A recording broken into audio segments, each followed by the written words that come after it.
Queridos irmãos, queridas irmãs, esse vídeo é de número 396. Nós íamos gravar o último passado, mas eu resolvi gravar mais um, né?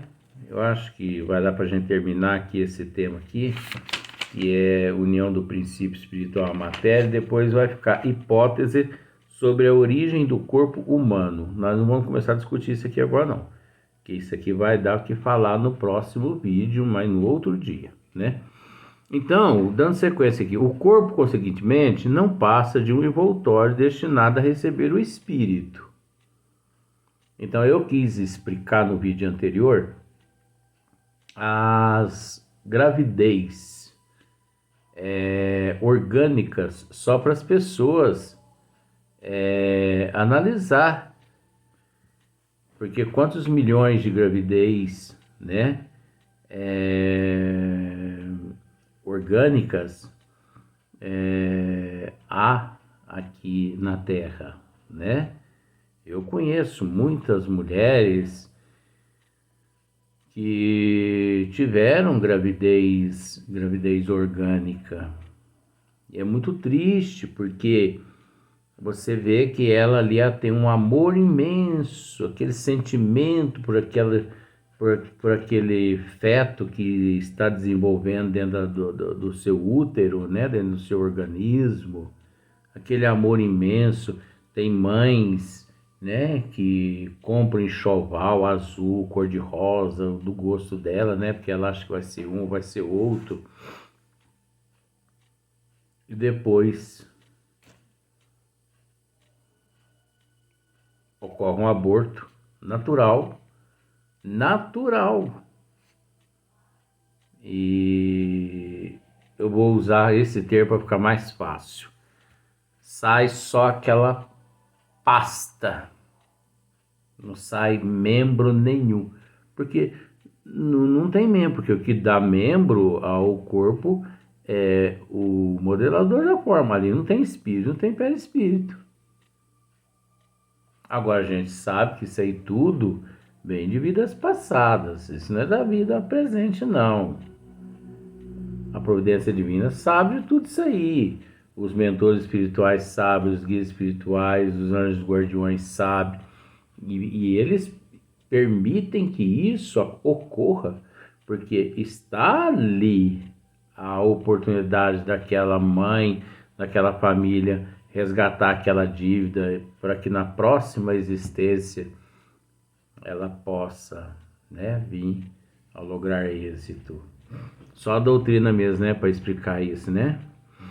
E um dia nós vamos explicar aqui também, nós já explicamos isso, mas nós vamos explicar isso aqui também. Ecrampes.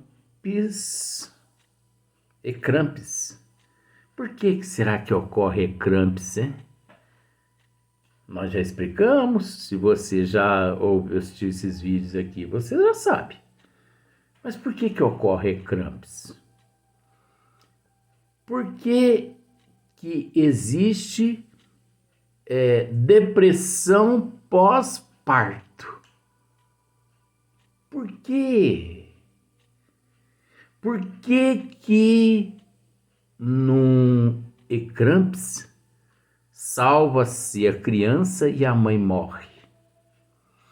Ou a criança morre e a mãe se salva? Por quê? Teologistas, olha eu jogando pro outro lado, ó. Teólogos arbitrários, explica isso. Sabe por que eu estou dizendo isso para vocês, teólogos arbitrários? Porque o Espiritismo explica isso. Um dia eu vou explicar isso aí. Depressão pós-parto. Por que as mulheres, tem algumas mulheres que têm depressão pós-parto? Por que tem mulheres que têm depressão durante o parto?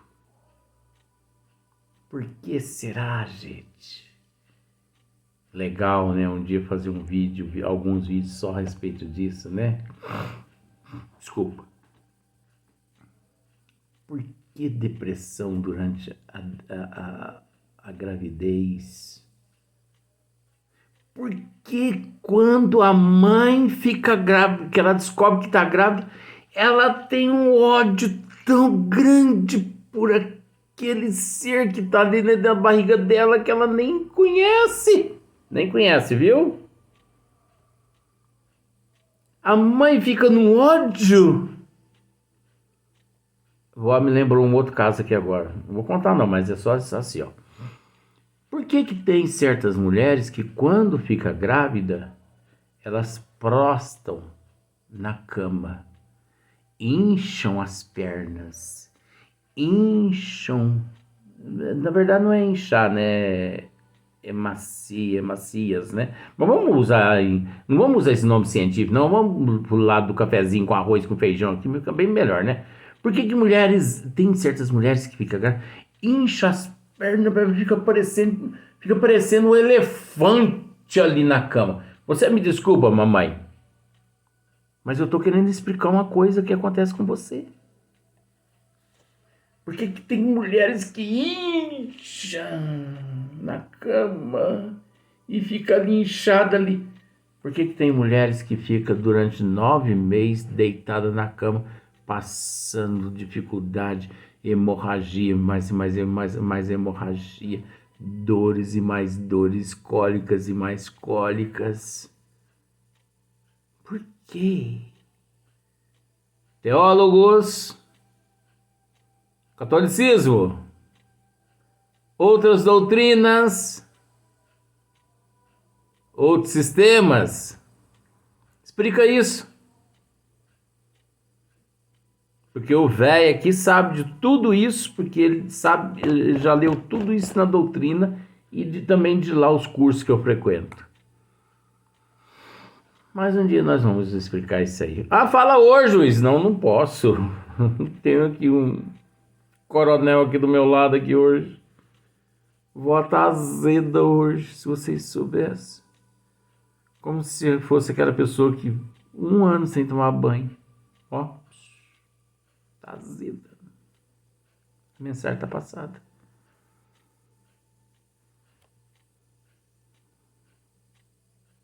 Ela tá dizendo que eu sou culpado por ela estar azeda.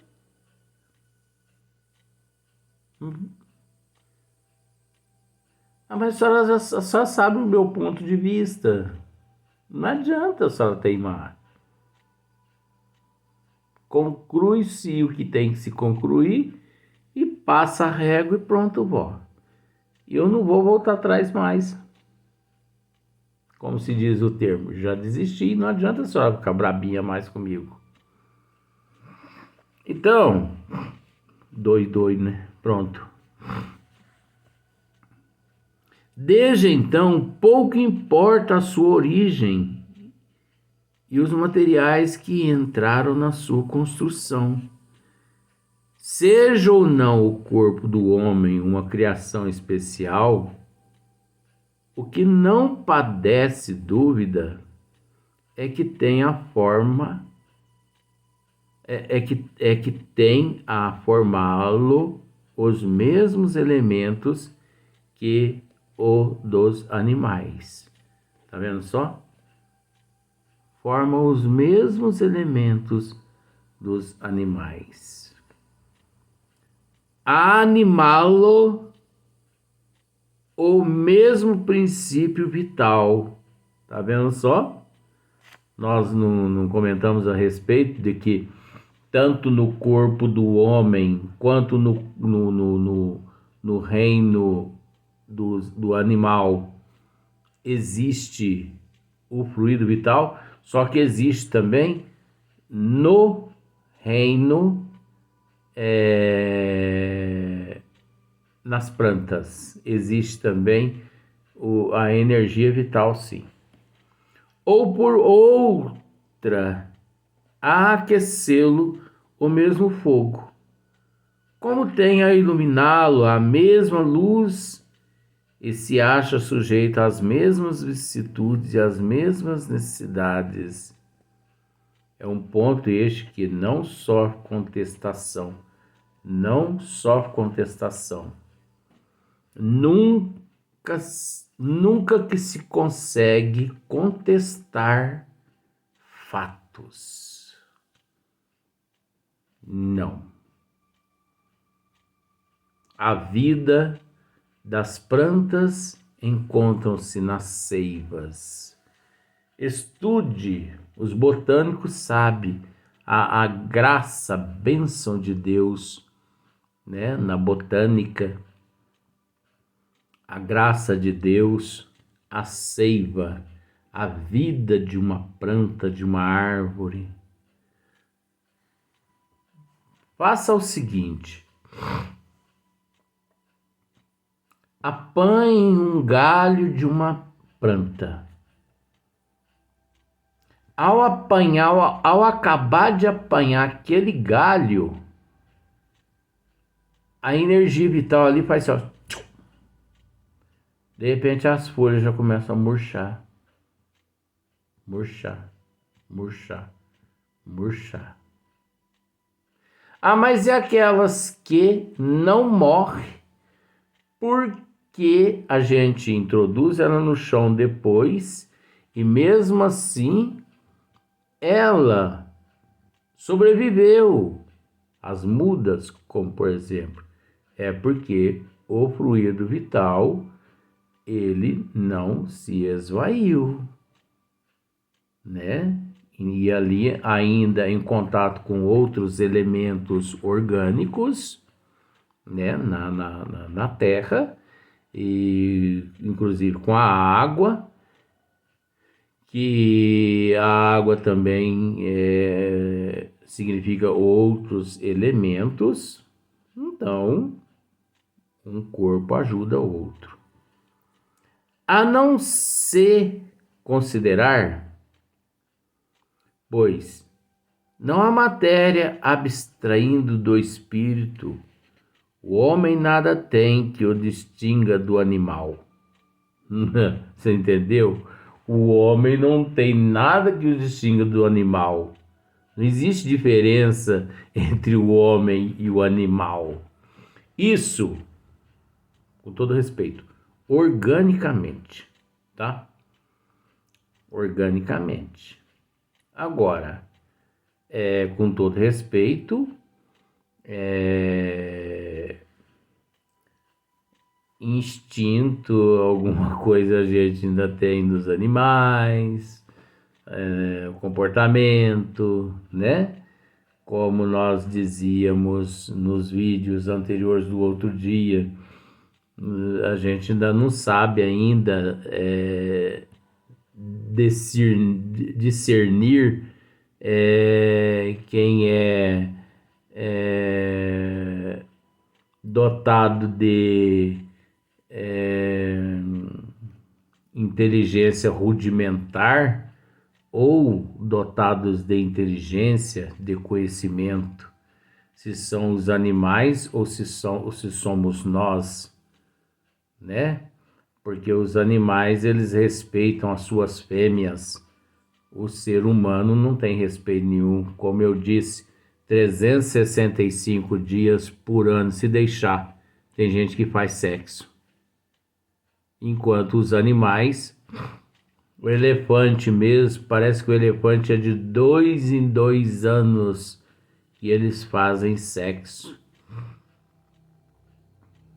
Então, 24 meses parece que a elefante fêmea entra no cio. Então, um respeita o outro, mas respeito não existe entre os seres humanos. Mas essa falta de respeito, nós trazemos de vidas passadas, mas não só de vidas passadas, nós trazemos de reinos passados. Essa falta de respeito, esse orgulho, esse egoísmo, essa vaidade, esse ciúme, você entendeu? Um pouco de trama a gente traz de outras vidas passadas também. Elos. Elos. A não ser considerar, pois, senão a matéria abstraindo do espírito, o homem nada tem que distinga do animal. Tudo, porém, muda de aspecto logo que se estabelece distinção entre a habitação e o habitante. Isso é verdade, não é? as diferenças que há entre os seres humanos e os animais começa-se pelas as habitações, não é? Enquanto os animais residem lá na selva, né? Lá na mata, o homem vive na cidade. Mas você observa que quase sempre eles possuem quase que a mesma envergadura. Olha só para você ver. Uma ou outra choupana, ou envergando as vestes de um campônio é o mesmo que camponês, né? Eu já tive a oportunidade na minha existência, não quero voltar mais, eu já tive a oportunidade é, de ser campônio e também já tive a oportunidade de ser um nobre, algumas vezes nobre, algumas vezes campônio, que eu não prefiro vir, desculpe, eu não prefiro vir de forma nenhuma mais, eu quero continuar vindo um zero à esquerda, né? Então, um nobre senhor não deixa de o ser. O mesmo se dá com o homem. Não é a sua vestidura de carne que o coloca acima do bruto e faz dele um ser à parte. É o seu ser espiritual, seu espírito. Então, olha só você que coisa mais interessante, não é? Ou numa choupana, ou envergando as vestes de um campônio, que é um camponês. O nobre senhor não deixa de o ser. O mesmo se dá com o homem. Não é a sua vestidura de carne que o coloca acima do bruto e faz dele um ser à parte. É o seu ser espiritual, seu espírito. Então, não se reconhece a pessoa pelo corpo físico. Se reconhece a pessoa pelas características espirituais.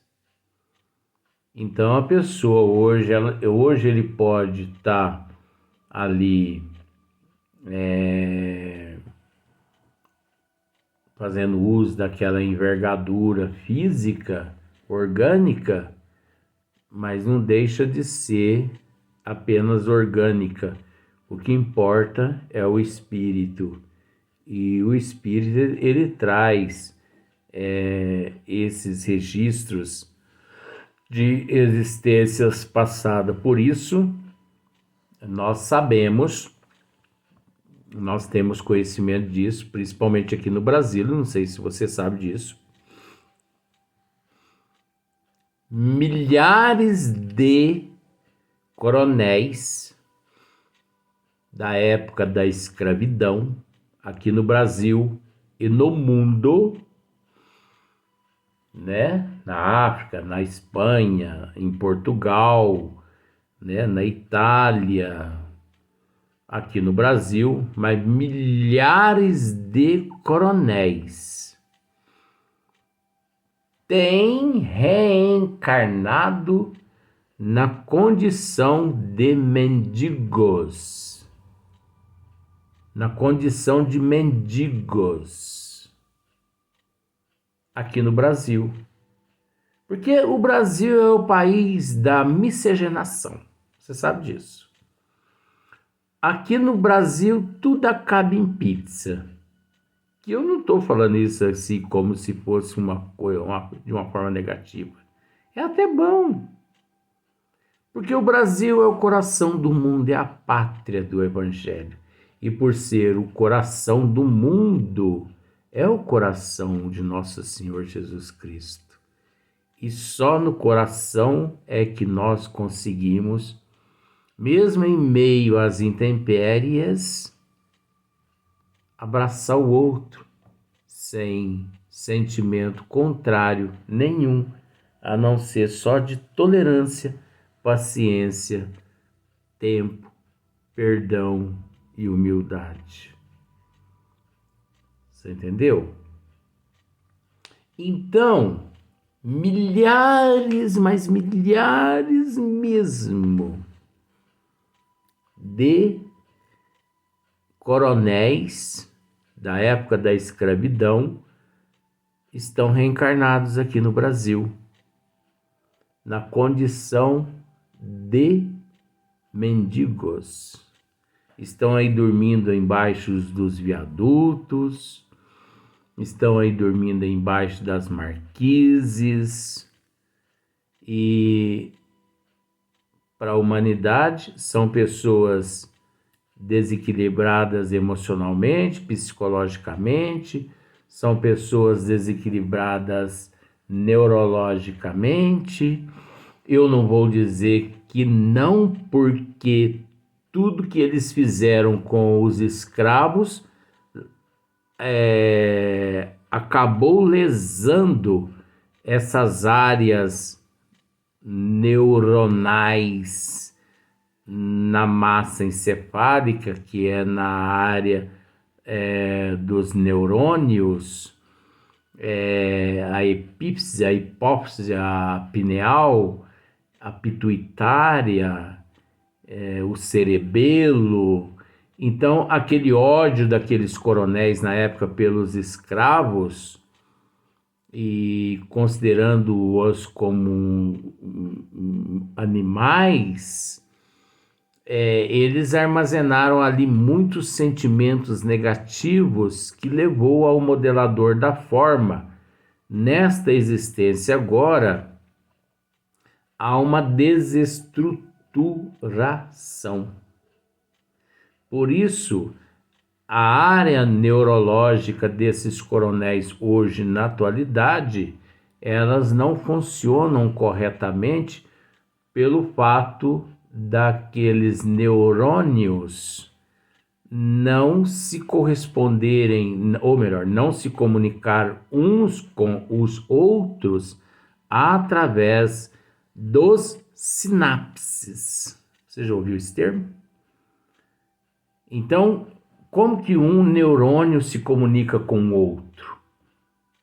Existe, eu vou usar esse termo, é como se fosse uma teia de aranha. Então aqui tem um neurônio, aqui tem outro neurônio. Só que tem uma teinha que liga um neurônio ao outro. Aquela teia chama-se sinapses. Sinapses. É por ali que os neurônios comunicam. É como se fosse a parte central nervosa do cérebro. Então, aqueles neurônios, todos naquelas áreas correspondentes, todos bloqueados, né? E por esse motivo ali não tem estímulo, não existe sinapses ali, como se fosse um choque, não existe. É onde os abençoados que existem aqui na Terra, que são os assistentes sociais, que trabalham através da psicologia, a cabeça da pessoa, os psicólogos, os psiquiatras, né?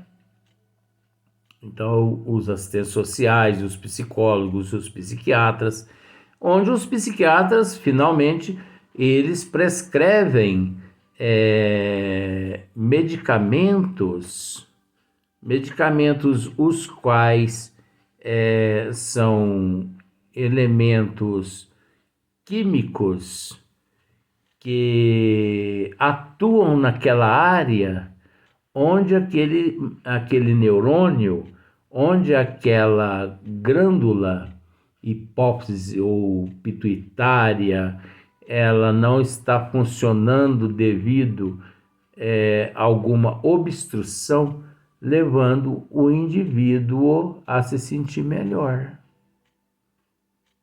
E sei que os psiquiatras eles têm livrado milhões de seres na Terra do suicídio e da loucura. Agora, uma novidade que eu tenho para dizer para você. Em 100% dos psiquiatras, 90% dos psiquiatras, não achem ruim comigo não, graças a Deus, porque isso é misericórdia de Deus. Em 100% dos psiquiatras, 90% dos psiquiatras retornaram ao corpo físico na condição de psiquiatra, porque em vidas passadas cometeram tantas imprudências em certas áreas que, se vendo com a consciência pesada perante a contabilidade divina, receberam de nosso Senhor Jesus Cristo a oportunidade de acertar as tuas contas, ajudando outros necessitados tanto quanto eles. Isso equivale a dizer que os psiquiatras em vidas passadas também foram seres neurologicamente transtornados, tratados por Philippe Pinel na França. Então, o próximo item vai ser hipóteses sobre a origem do corpo humano, mas no próximo dia. Até lá.